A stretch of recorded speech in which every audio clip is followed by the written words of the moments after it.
আসসালামু আলাইকুম প্রিয় শিক্ষার্থী বন্ধুরা, তোমরা ইতিমধ্যে থাম্বনেল দেখে বুঝে গেছো আজকে আলোচনা কি। আজকে আলোচনা বাক্য গঠন, এটা প্রথম শ্রেণীর শিক্ষার্থীদের জন্য।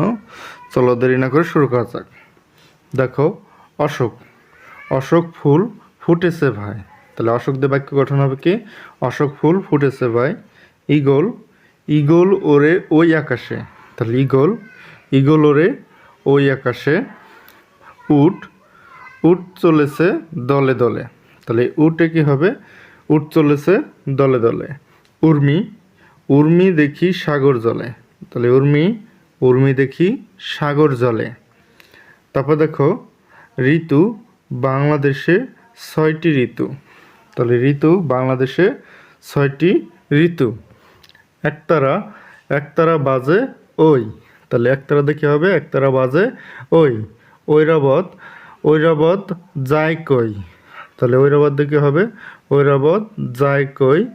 ঔষধ অসুখ হলে ওষুধ খেতে হয়। তাহলে কি হবে? ঔষধে অসুখ হলে ওষুধ খেতে হয়। এই ছিল আমাদের আজকের প্রথম শ্রেণীর শিক্ষার্থীদের জন্য প্রথম পাঠের প্রথম পর্বের জন্য বাক্য গঠন। ভিডিওটি কেমন হলো অবশ্যই কমেন্ট করে জানাবা। এই ধরনের ভিডিও পেতে অবশ্যই আমাদের চ্যানেলটি সাবস্ক্রাইব করে সঙ্গেই থাকো।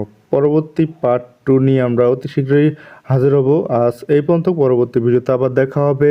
আল্লাহ হাফেজ।